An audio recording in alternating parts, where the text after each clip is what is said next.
fellow citizens. The peaceful transfer of authority is rare in history, yet common in our country. With a simple oath, we affirm old traditions and make new beginnings. It is a story of a new world that became a friend and liberator of the old. We have a long way yet to travel.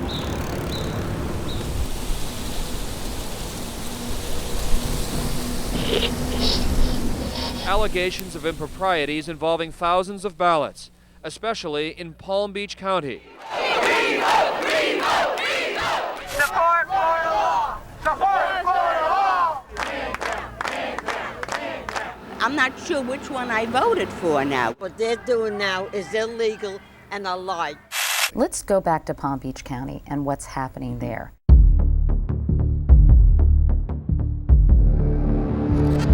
Early call that Vice President Gore had won Florida's 25 electoral votes. This race is simply too close to call. A long night ahead of a high-stakes political chess game. It was extremely close in the polls. I realized there was a problem. I believe I lost my vote. Quote, I lost my vote. There's something wrong with the ballots here. What the networks give us, the networks take us away. NBC News is now taking Florida out of Vice President Gore's column. All of a sudden, oh, it's going to Bush, and now we can't predict it. They either are Gore or Bush. I thought it was confusing. I had gone to bed thinking that George Bush had been elected. Several legislators walked in the office saying that we have a problem. Someone else got my vote. They want the right vote cast. That's all they're asking for. And then the phone started ringing. It was like a perfect storm for an election. West Palm Beach, laughing stock of the world! 19,000 votes are just trashed. I want Bush to be president, but it needs to be legitimate. Every vote counts. I think I was misled. It's too close. How long did the death threats continue for? Years. Dare vote the American way! And sometimes our differences run so deep, it seems we share a continent, but not a country. Arguments before Florida's Supreme Court. Shall immediately begin a manual recount. I mean, this thing is just a disaster. They're recounting, they're doing this, they're doing that. The hanging Chad thing was, in the one famous picture of the guy looking with a huge eye through the magnifying glass. The story goes on, and an angel still rides in the whirlwind and directs this storm.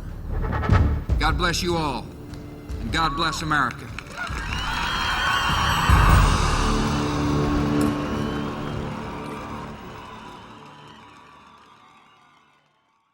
The 2000 election, an event that shaped the future of our country, making Palm Beach County the epicenter of national drama. Here and across Florida, we saw weeks of recounts, legal battles, protests, and even death threats. The fallout would have major impacts on elections in the future. 25 years later, we peel back the layers of that tumultuous election that reshaped history, and for 36 days left our nation and the presidency hanging in the balance.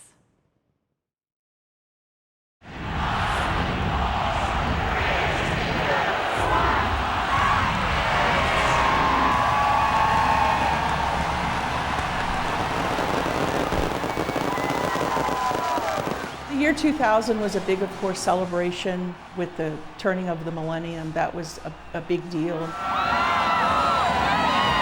celebration of both past and future. We Americans must not fear change. They start round-the-clock tracking of Y2K glitches around the world. Y2K, everybody thought the computers were going to shut down. A bunch of people, I see from the millennium. They're stocking up for the millennium. The systems are going to collapse because they didn't plan for the year 2000. Everybody was ready for the world to explode. They spent millions to make sure the Y2K transition was a smooth one. Nothing happened. The internet was really taking over. You had the dot-com stock bubble. It's probably much worse than we first thought. E-commerce and all of those things were just starting. I mean, social media really hadn't started yet. Had over-the-air TV only, no cable. There was no streaming yet. My name is William Miller, and I am a voter in the 2000 election. Ginger Peterson, and I was born here in Palm Beach County, and I was a voter in the 2000 presidential election.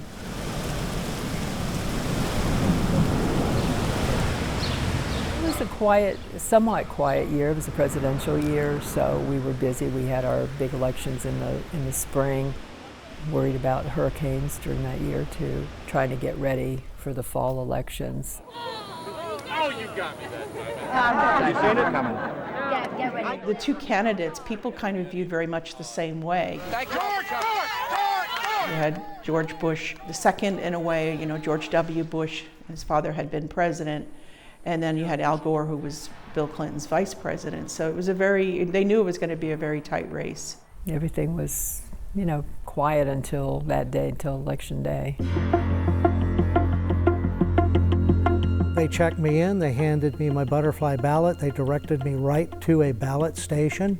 It was just a normal, I'll go vote. People didn't do a lot of mail-in voting or absentee ballots at that time. I made my selections, and again, on the very first punch, I knew there was going to be an issue. The controversial voting machines used in the election in Palm Beach County. An allegedly confusing ballot that held up election 2000. Was there anything that morning or as you're watching people vote that gave you a hint of what was to come?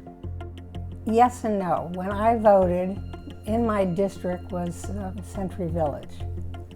And after I voted at 7 o'clock, I drove over to Century Village. And at that point, I realized there was a problem. Drove out to the polls there, and what I found out is that people thought they were voting for Al Gore and actually were voting for Pat Buchanan by mistake, because there was something wrong with how the ballot looked in the machine. I've never seen the mass confusion. One arrow goes this way, one goes that way, and one goes this way. I'm not sure which one I voted for now. You had to read it about 3 times. I was shocked. I was panicked. I started making all kinds of calls. I called the supervisor of elections. I called the Democratic Party. I mean, I called everybody I could think of to say there was something wrong with the ballot. And the phone started ringing that people said that they thought they made a mistake in voting.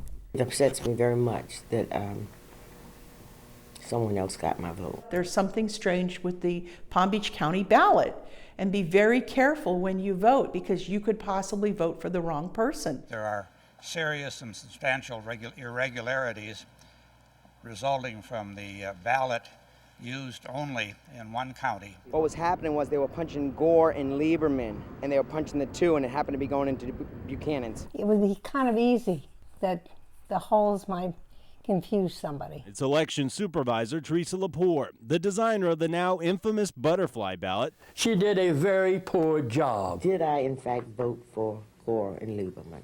Buchanan ended up with 3 times more votes in Palm Beach than in any other county. But no one in Palm Beach County is for Pat Buchanan. It was all wrong, and a recount's not going to matter. I thought that almost immediately it was very poorly designed. If we tried to squeeze them all on one page, the type style, the font would be very small, and then they'd be complaining because they couldn't read it. So we're just trying to, do the best we can for the voters. There's a ballot that has been used before in Florida elections.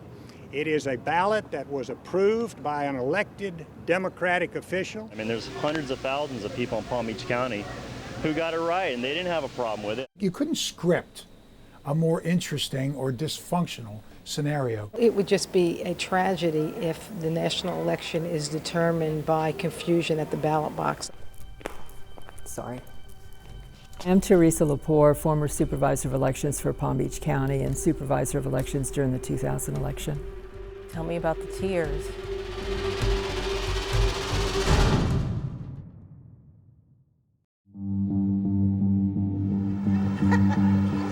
Off to vote. Box, please. Sticker for Thank you. Thank you. I don't know who I'm voting for in this thing. I mean, I'm punching a hole, and what does it tell me? I don't know if I voted for him, and I don't know which one I did. Very confusing. My vote, I don't believe, was counted. When you go push the ballot down, it's very confusing. You can get another candidate. In Palm Beach County, a confusing ballot may have cost Al Gore significant votes. It appears that more than 20,000 voters in the Palm Beach County, who in all likelihood thought they were voting for Al Gore, had their votes counted for Pat Buchanan or not counted at all. The fate of the next president may lie in the hands of this supervisor's office. Voters say the confusion comes from having the punch positions on the ballot for the presidential candidates right next to each other. So what problem were people having? They were inserting it. They inserted it into the machine, and apparently they weren't paying attention which hole they were punching, and a lot of them voted for punch the hole where the Buchanan name was instead of Bush or Gore's name, which was around that same area. It is inconceivable that in a Democratic county like Palm Beach County, that Pat Buchanan would receive 20% of his statewide votes. I find it hard to believe those are truly my votes. It seems to me that there could be some confusion, but the arrows do point to where the holes are. People were confused, which I'm sorry they were confused, but they need to learn to read. What made this election different? What made it different for when people voted? We had a lot of presidential candidates that year, and I had served on several voting assistance committees, trying to make sure that voters with disabilities would have an easy time voting. So I was very cognizant of the size of the print on the ballot. If we would have put all of the candidates on one page, the type font would have been pretty small, which is why we went to what was called the facing page ballot. The media nicknamed it the butterfly ballot. It was called the facing page ballot, where the candidates were on both sides of the page, and then voters would just follow the arrow and vote. I believe Teresa was doing what she thought was the correct thing to make it easier for senior citizens. Rather upsetting, a big pit in my stomach when everything started to unravel on election day. Teresa Lepore, I just think she just took a bum rap for something that probably could have been avoided if other people had looked at it more closely. She was supported across nonpartisan lines by both Republicans and Democrats as being someone who's always been considered fair. Sample ballots have been out for weeks, explaining just how the voting process works. Honestly, I understand that people were confused, but it was sent out to everybody to look at, and we, like I said, had a lot of voter education going on. Florida remains the key. If, in fact, it goes back into the George Bush column at the end of all this long, confusing tabulation, he's the president-elect. This could not be closer. It's horrendous to think that such a thing could have happened here. I knew it would be close, but I didn't think that close. It's probably something that'll happen once in a lifetime. This is new territory. That's entirely possible. Because we've got Tim gets his board out. 565 votes. The Secretary of State is the one who is saying this. This recount is mandated by Florida law whenever a final ballot puts the margin of victory at less than 1/2%. Okay, let's see what's in here. Well, one time I had a paper from Japan. I mean, nobody realized that Florida was going to be in the spotlight. I'm Carol Roberts. In 2000, I was the county commissioner in Palm Beach County, Florida. The canvassing board pressed on with the count. A canvassing board is a board that's appointed to look at all of the elections when they happen to make sure that the votes are counted properly. A tedious process conducted in front of the eyes of a nation. At that time, our chief judge called me, said, I'm going to ask you to do the canvassing board. Don't worry, you just have to work a little late election night. And it turned into how many days for you? God, it was, I don't know, was it 40-something days? I don't know. It was a long time. Well, my name is Charles Burton. I'm a circuit judge. Back in 2000, I was chairman of the Palm Beach County Canvassing Board. The world's eyes have been locked on this board. Judge Charles Burton, Supervisor of Elections Teresa Lepore, and Roberts.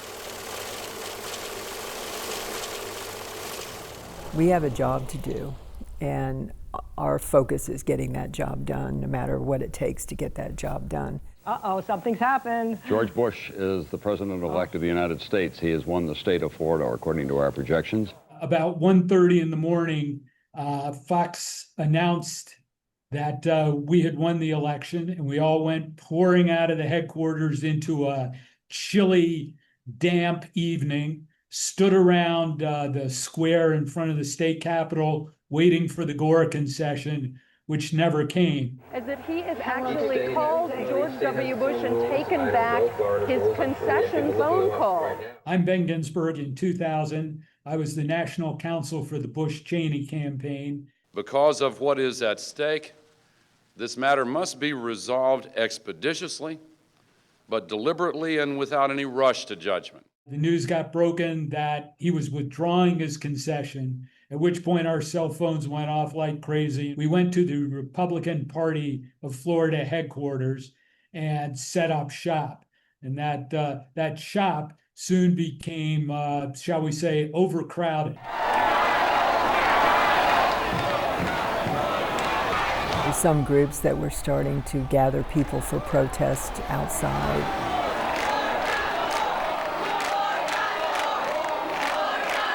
It was mind-boggling that many people materialized within 24 hours, including, I mean, that night we had lawyers from all across the country. There were a sea of attorneys for both camps. The whole world is now watching to see what happens here. Make every vote count! Make every vote count! Make every vote count! America needs to know that something happened here. It didn't pass the smell test of democracy. Ground zero, Palm Beach County. The fate of the 43rd president could boil down to what's called a chad. They called it a chad, but we had no idea what a hanging chad was. There's the hanging chad, which is counted because it's hanging by one corner, but the rest of it is out. The infamous chads of Palm Beach County. There is the swinging door chad. Now, the swinging door chad obviously looks like a swinging door because two of the tops are attached and the thing is out. And then they had this one that was attached by all four corners.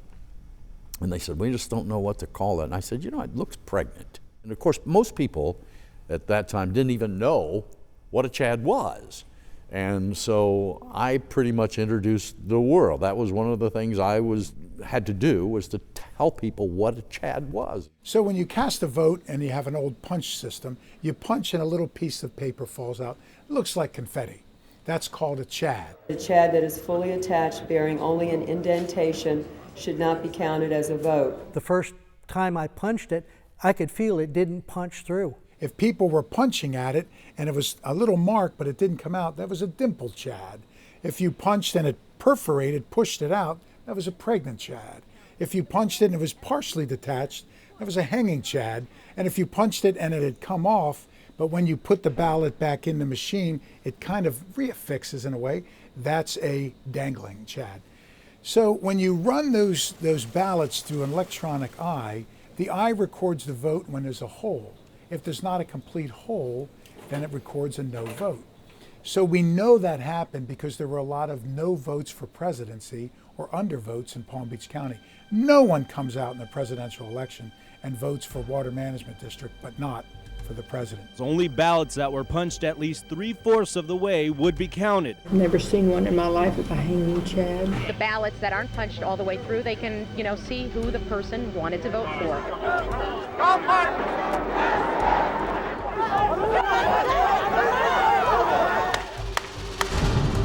Community leaders are calling for the swift removal of Palm Beach County Supervisor of Elections, Teresa Lepore. She did not do a job fair and square. Harassing phone calls and email. Death threats from around the country. She was one of those people that the buck stops here. I was the one in charge of this election.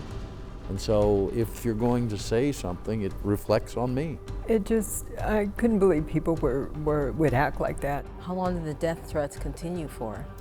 Years.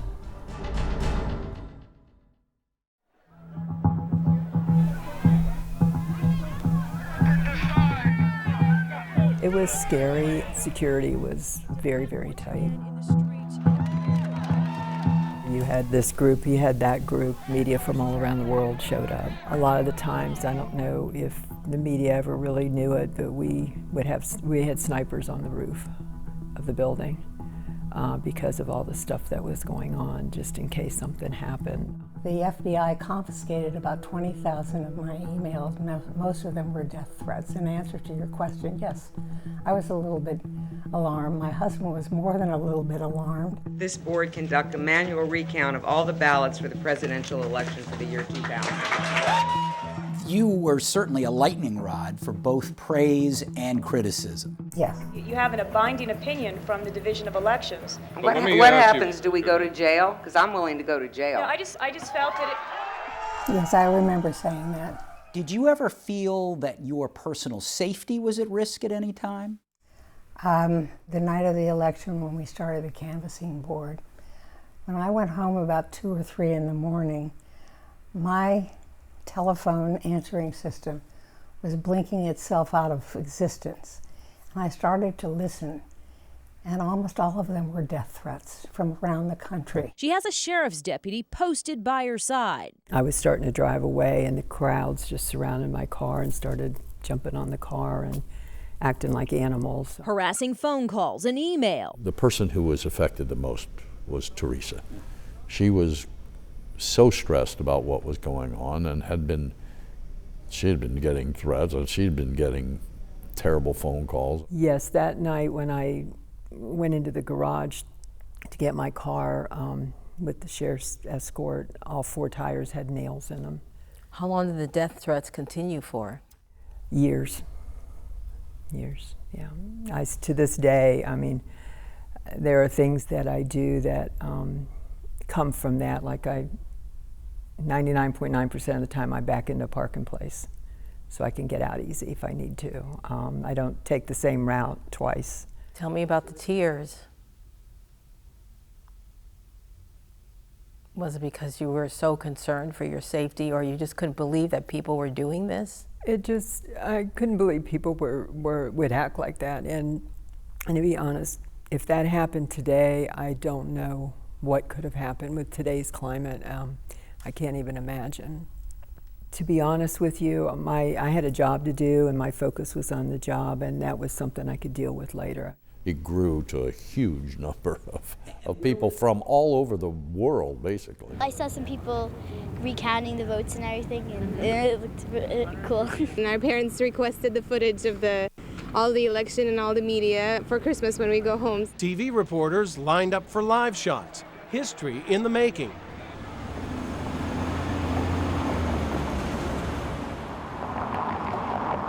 Here we are. It's a little bit quieter on this morning, but right behind those windows, that's where the election supervisor was working and her entire staff. And this is where you and I were many nights, not only on election night, but nights afterward as well. Yeah, on election night, I was sent here because I was told that Teresa Lepore was still here. And I remember driving up and looking at the windows, and you could see the lights were on, which was so rare to see at night. About 20 to 25 workers are still there. You know, the old elections office downtown had these windows. So you're inside and you got people, the camera people outside, media, whoever. You're like sitting in a fishbowl, you know. And you and I were here many nights afterwards reporting on the day's events because things changed from hour to hour. We tried to give as much update as we could, or, which took time out of what we were doing because we had to stop everything.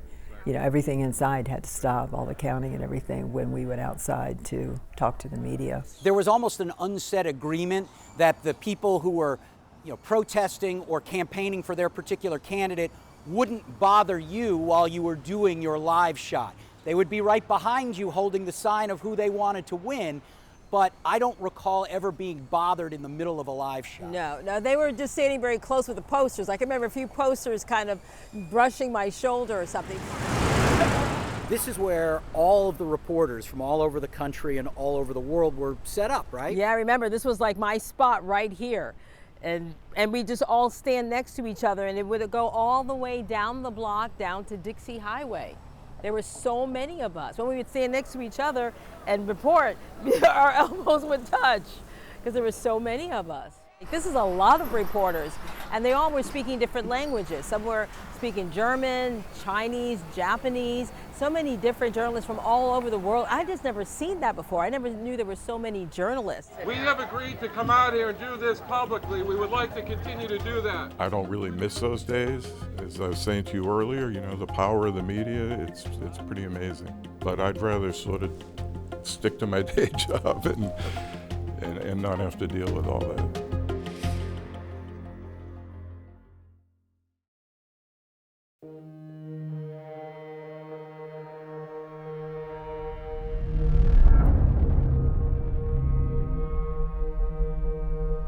As we work to conclude this election, we should be guided by three principles. This process must be fair, this process must be accurate, and this process must be final. What is at stake here is not who wins and who loses in a contest for the presidency, but how we honor our Constitution and make sure that our democracy works as our founders intended it to work.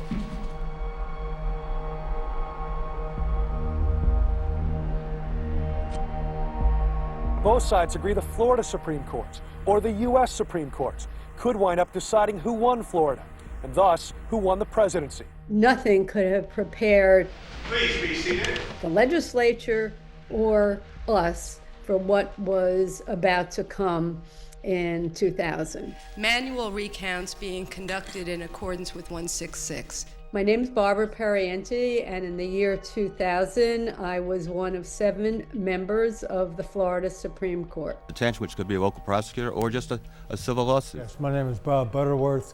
During the election, I was the Attorney General of the state of Florida. Regardless of whether you're winning or losing, it's a matter of Florida law. David Boies. I was representing Vice President Al Gore.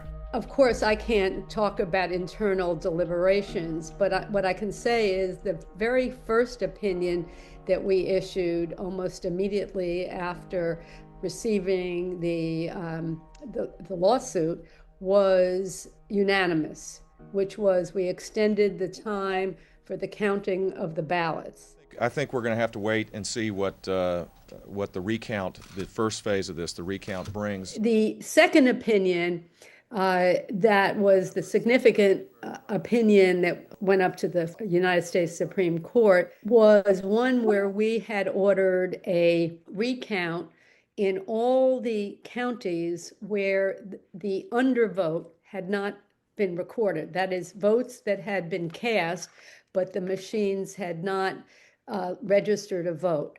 And the 4-member majority felt that was important to go with the concept that every vote, legitimate vote that was cast, should be counted.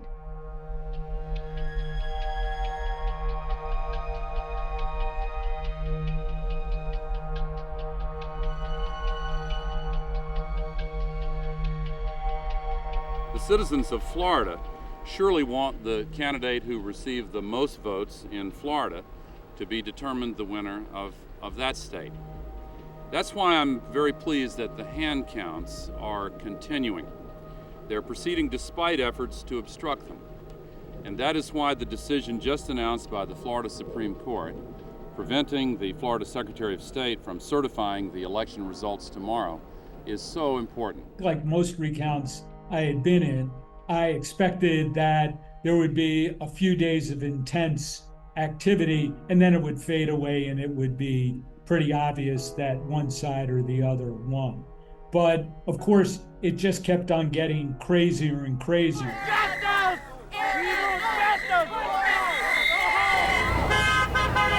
We had over 800 people in the state of Florida by the time everything was said and done. Yeah, I mean, there were rulings in federal courts, state courts, county courts. So there were an awful lot of things to juggle, including sort of such basic things as whether individual counties were actually looking at ballots or not. So we had to scramble people not only to handle all the judicial proceedings, of which there were many, but also to staff up the recounts of some of the ballots in the 4 counties.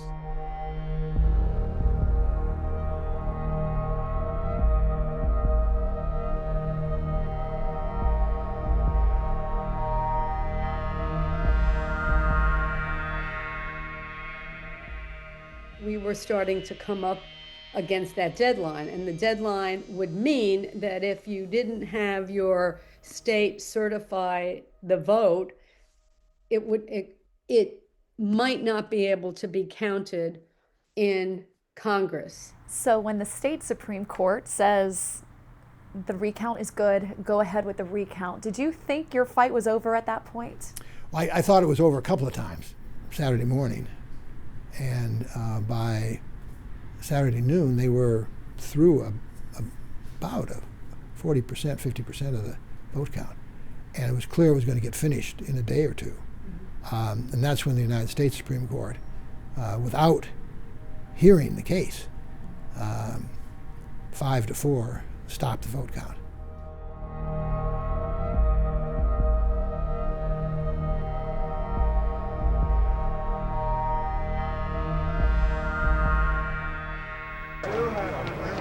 Out-of-breath reporters scrambled out with the Supreme Court ruling that Florida's hand recount was not just unfair, but unconstitutional. The 5-4 decision says the way ballots were being counted varied too much from county to county, not to mention table to table. It was pretty clear that politics were going to trump the law. Do you have a feeling to this day of why the Supreme Court ruled the way it did? Well, I think that if you look at the 5 Republican justices that ruled the way they did, stopped the vote counting before there'd been a hearing, and then refused to let the Florida Supreme Court continue the vote counting after the Supreme Court decision. I think they were determined to end the process. It's difficult when you see the Supreme Court basically picked the president, because that's not their job. I think the Supreme Court was a little hurried, but what they did had to be done. It had to be finished. We had to have an election. We had to have a result. All the counties were almost finished. They were almost finished, and that's all that had to be done. And all we asked for, from day one, was count the votes. The legitimacy of any president that's elected is going to be impaired unless the American people understand that there has been a full and fair count of all the votes. I think Bush v. Gore was representative both of the best and the worst of our judicial system. It was, I think, a terrible decision that disregarded precedent, disregarded the law. On the other hand, there was a commitment to the rule of law that was so strong that no matter how much people disagreed with the decision, they accepted it and were supportive of the result. The U.S. Supreme Court said the counting had to stop.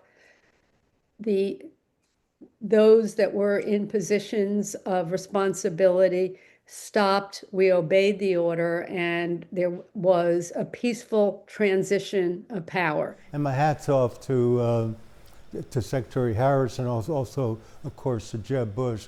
All of us basically did it in a very professional way. We wanted to make sure that with the vote, when it's finally over, is the vote of the people that voted in the state of Florida, period. And whoever wins that vote will be the next president of the United States. Whoever becomes president, actually the country is going to be the loser, because it's going to be a tainted presidency. We worked for years on this election. We tried our best to make sure our candidate, whether it be Bush or Gore, wins the election. And here we are. Here we are, supposedly the freest country in the world. And the Supreme Court, by one decision, by one vote, 5-4, decides who our president's going to be. A quarter century afterwards, I just can't believe this.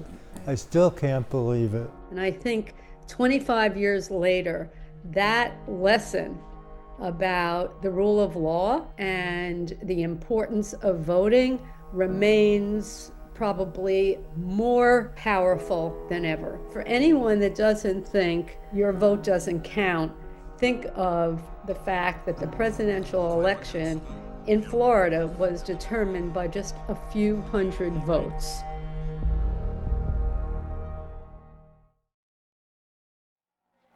accordance with the laws of the state of Florida, I hereby declare Governor George W. Bush the winner of Florida's 25 electoral votes. My name is Catherine Harris, and at the time of the 2000 election, I was a statewide elected representative of the cabinet as Secretary of State. We did have a Republican governor, and she was very anxious to certify George Bush as the winner of that election. There's several issues about Secretary of State that they got wrong.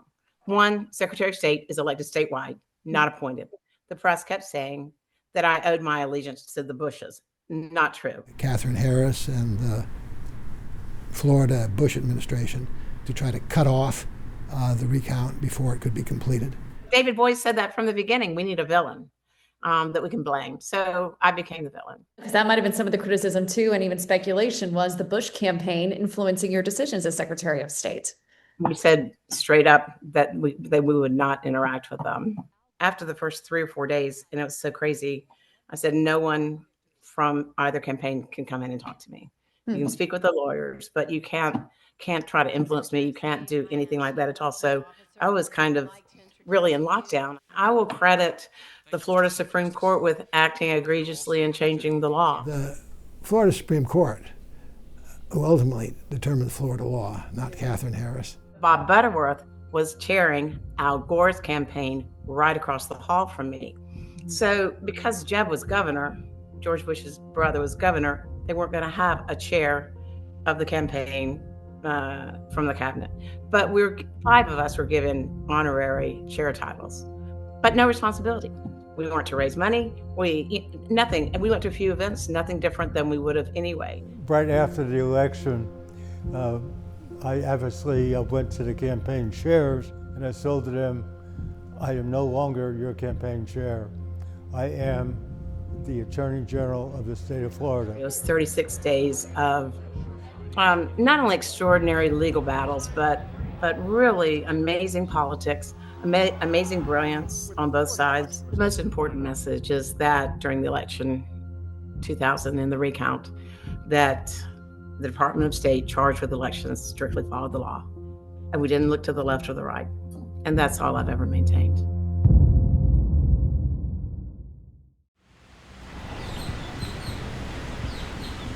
Each state has electors, and they cast their votes winner take all. In the year 2000, we had a doozy of an election. Everything came down to Florida, and in Florida it came down to Palm Beach County. What they did is they had a butterfly ballot. They voted here, they kicked that vote for Gore. That wasn't a vote for Gore. It was a vote for who? Buchanan. Robert Watson, distinguished professor of history. I knew that it was big and it was important. 271 to 266. You can't get closer than that. Year 2000, were any of you born? No. What years were you born? 2004. What did you think of before today when you thought of that election? Did you know anything about it? No. Really? No. I gave my students the butterfly ballot because they were all snickering, old people in Florida. So I gave it to a class of about 30 students, and 3 of them messed it up. I was thinking about how confusing the ballots were. Yeah.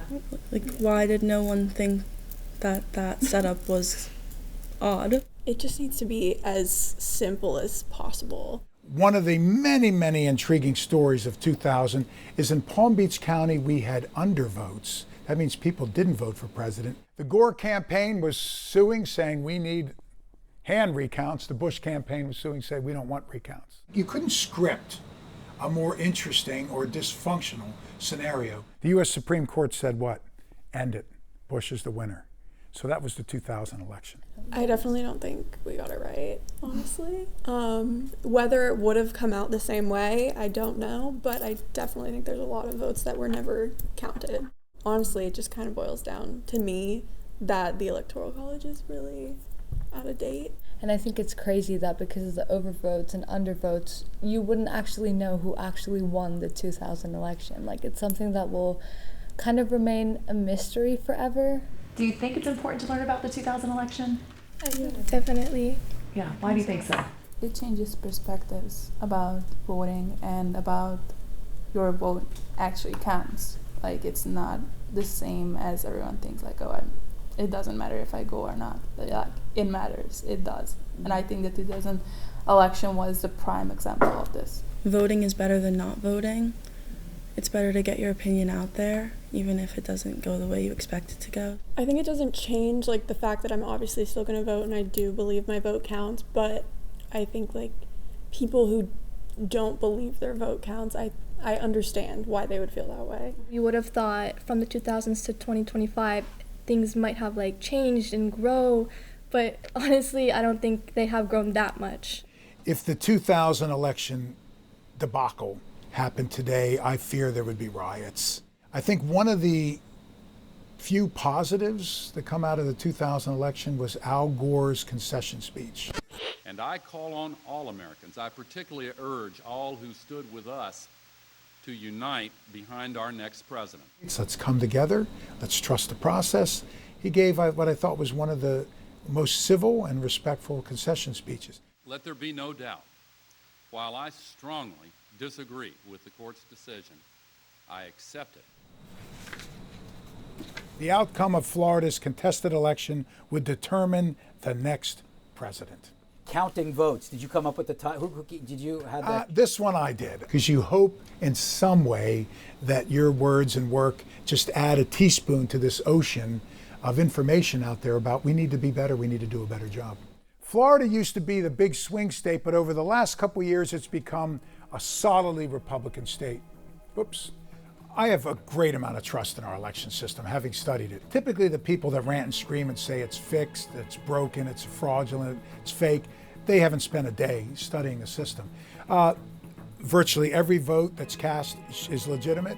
Virtually every vote that's cast is counted. Is there a lesson that you're trying to impart on them? Again, not politically, one side or the other, but just the importance of the process.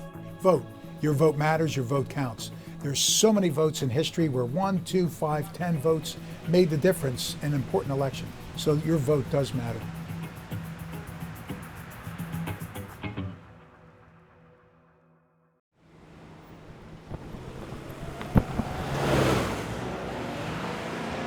He's checking to make sure that seal number hasn't been changed.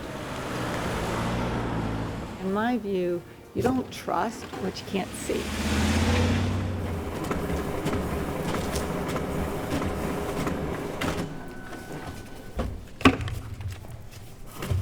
This box has on there how many ballots are in there. We'll then seal the entire cabinet. I am Wendy Sartori-Link. I'm the Palm Beach County Supervisor of Elections. So I just came in ready to learn from as many people as I could learn from, reading statutes, understanding what we've been through, and how can we take this forward. So explain to me what's happening in this room. So this room we do opening of the ballots, tabulation of the ballots, scanning for the audit of the ballots. We'll also do recounts in this room. So everything takes place here. The public needs to be able to trust the process. And in order to do that, they need to see it and they need to understand it. Starts down this corridor, they can look in the windows and see TVs as well with different angles. In this room, it's our canvassing area. They can watch what's happening in the canvassing room. We wanted to make sure the public could come in, feel like they can see everything. So from the canvassing board, all of the public area there, we brought in comfortable chairs, coffee, we try to make it very comfortable for people. They can walk down this whole corridor, look in everywhere that, all along the way. And if they feel like they can't see everything as much as they want, there's cameras everywhere. And so the public can also watch it on TV right as they're looking through the window at the same time. And as we were trying to rebuild Florida and Palm Beach County into an area that people could be proud of voting here and feel good about the results, one of the things we said was we have to change the way we look at everything. You also have here in the building a history of elections in Palm Beach County, and here it is. Right, we thought it would be important for people to see where we came from. I think I was just looking at it saying, I can't believe that our country is in this a time where we are so uncertain, because that's just not been how it's existed in the past.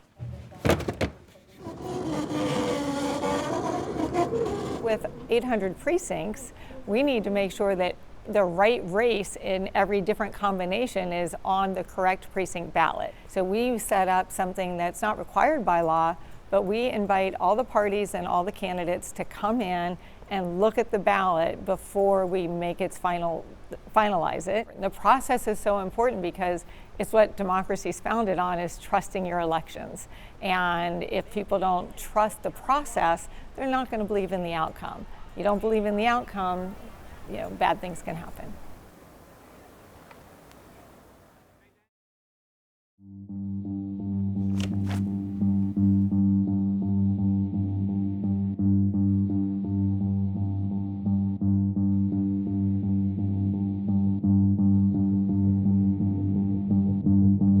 If you could go back in time, what would you change?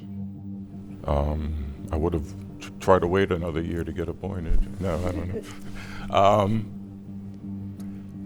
Listen, I think a lot of the lawsuits slowed us down. I think, a lot of arguing over, they wanted to put on hearings on whether the punch card things are getting blocked, and they could, all kinds of stuff that was just a waste of time. I mean, obviously, we would have liked to conclude that recount.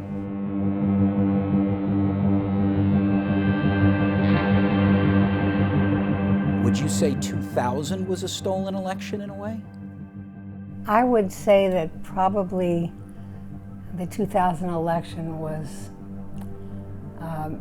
the Supreme Court chose the winners when they told Florida they couldn't continue, the Florida Supreme Court, that they could not continue their charge to look into this, because it was Florida that was going to be the deciding factor.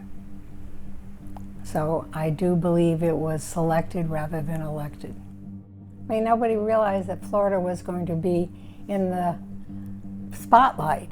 So yes, every vote counts. And if you don't use your right, you may lose it.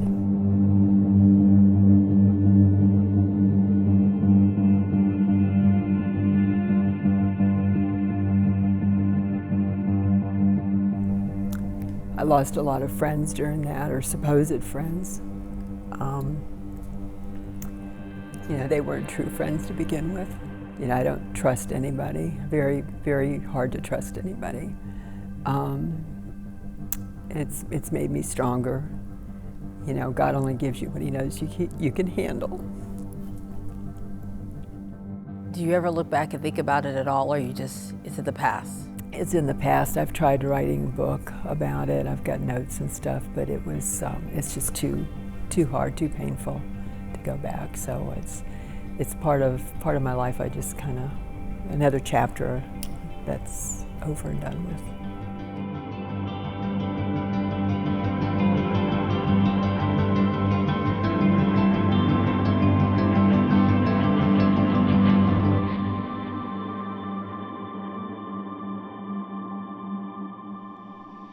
Now the political struggle is over, and we turn again to the unending struggle for the common good of all Americans and for those multitudes around the world who look to us for leadership in the cause of freedom. In the words of our great hymn, America, America, let us crown thy good with brotherhood from sea to shining sea.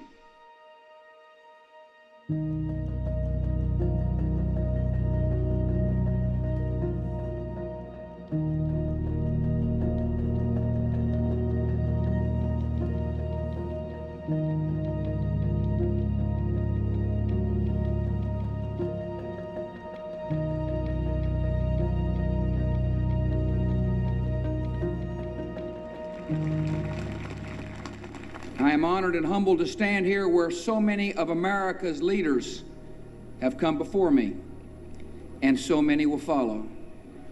We have a place, all of us, in a long story, a story we continue, but whose end we will not see.